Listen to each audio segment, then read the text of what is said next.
చందమామ కథ. గీతాసారం. వివేకవర్ధన మహారాజు తన ప్రజలు ఎల్లకాలం సంతోషంగా ఉండాలని కోరేవాడు. అందుకు ఏం చేయాలని ఆయన జ్ఞానులను అడిగితే, సౌఖ్యాలు మనిషికి నిజమైన సంతోషం ఇవ్వవని, తృప్తి ఒకటే ఆ పని చేయగలదని చెప్పారు. తృప్తి ఎలా వస్తుందని రాజువారిని అడిగాడు. ప్రజలకు వేదాంతం బాగా వంట పట్టాలి. వేదాంత సారాన్ని కాచి వడగట్టగా తయారైందే భగవద్గీత. ఆ గ్రంథాన్ని ప్రజలకు వంటపట్టేలా చేసినట్టయితే వారికి తృప్తి, సంతోషం కలుగుతాయి అన్నారు జ్ఞానులు. వివేకవర్ధనుడు పండితులను నియోగించి తానే స్వయంగా గీతాబోధలు విని జ్ఞానులు చెప్పిన మాటల్లో నిజం ఉందని అనుకున్నాడు. అయితే ప్రజలందరికీ గీతాసారం నూరిపోయటానికి అనేక మంది సమర్థులు కావాలి కదా. అందుకని ఆయన ఒక ప్రకటన చేశాడు. భగవద్గీతను పామరులకు అర్థమయ్యేలా సులభరీతిన బోధించగల పండితోత్తములకి రాజుగారు సన్మానం చేస్తారని చాటింపు వేయించారు. చాటింపు విని అనేక మంది పండితులు ఆస్థానానికి వచ్చారు. వారిని పరీక్షించమని రాజు ఆస్థాన పండితుణ్ణి నియోగించారు. ఆస్థాన పండితుడు వచ్చి వారితో గోష్ఠి జరిపి రాజు వద్దకు తిరిగి వెళ్ళి, మహాప్రభు, వారందరూ ఉద్దండ పండితులు.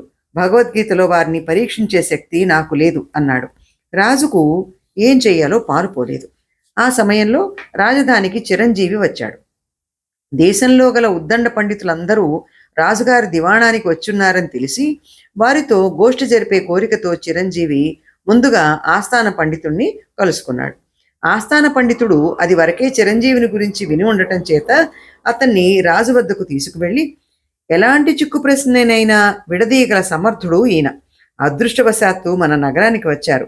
మన సమస్యను ఈయన పరిష్కరించగలరు అనుకుంటాను అన్నాడు. రాజు చిరంజీవికి తన సమస్య గురించి చెప్పాడు. నేనంత గొప్పవాణ్ణి కాదు, కానీ ప్రయత్నిస్తాను అన్నాడు చిరంజీవి. మర్నాడు రాజ్యసభలో పండితులందరూ సమావేశమైనప్పుడు చిరంజీవి వారిని కలియజూసి, మీ పాండిత్యంలో తారతమ్యాలు తెలుసుకోవాలని ప్రభువులు అనుకుంటున్నారు. అందుకుగాను ఒక పోటీ ఏర్పాటు చేయటం మీకు సమ్మతమేనా అని అడిగాడు. సమ్మతమేనని అందరూ తలలాడించారు. చిరంజీవి ఒక్కొక్క పండితుణ్ణి చేరి, భగవద్గీతకు భాష్యం చెప్పటానికి ఒక జీవితకాలం చాలదంటారు. అలాంటిది మీరు ఆ మహాగ్రంథాన్ని ఇంత స్వల్పకాలంలో ఎలా అర్థం చేసుకోగలిగారు అని అడిగాడు. మీరు చెప్పింది నిజమే, కానీ నేను పట్టుదలగా కృషి చేసి గీతాసారాన్ని వంటబట్టించుకున్నాను అంటూ ప్రతి పండితుడు తన కృషి గురించి, ఘనత గురించి చెప్పుకొచ్చాడు. అందరితో మాట్లాడినాక చిరంజీవి రాజు వద్దకు తిరిగి వచ్చి, మహాప్రభు, వీరందరూ మహాపండితులే, అయితే వీరిలో ఏ ఒక్కరూ గీతాసారాన్ని వంటపట్టించుకోలేదు అన్నాడు.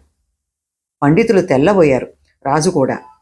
మీరు వాళ్ళని గీత గురించి ప్రశ్నించకుండా అలా అనటం సమంజసంగా లేదు అన్నాడు. నేను కూడా గీత చదివాను. గీతలో నాకు అర్థమైంది ఒకటే, ప్రతి మనిషి నేను అన్న భావాన్ని విడనాడాలి. ఏ పని తాను చేస్తున్నానని కాక భగవంతుడే చేయిస్తున్నాడని, తాను నిమిత్రమాత్రుడని గుర్తించాలి. నేను అన్న పదం అజ్ఞానాన్ని, అహంకారాన్ని తెలియజేస్తుంది. గీతాసారాన్ని వంట పట్టించుకున్నామనుకుంటున్న ఈ పండితులందరూ దాన్ని తమ స్వశక్తితో సాధించామనుకుంటున్నారు అన్నాడు చిరంజీవి.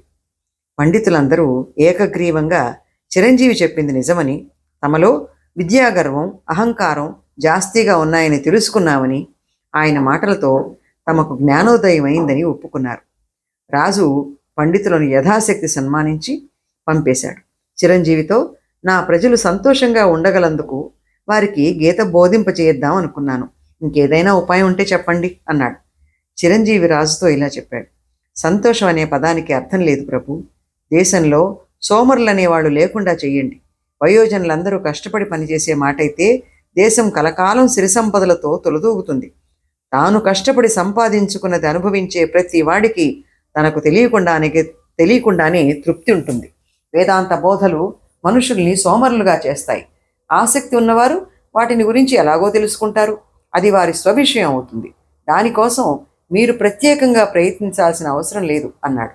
దానికి రాజుగారు ఎంతో సంతోషించారు. కథ సమాప్తం. మరో మంచి కథతో మళ్ళీ కలుద్దాం.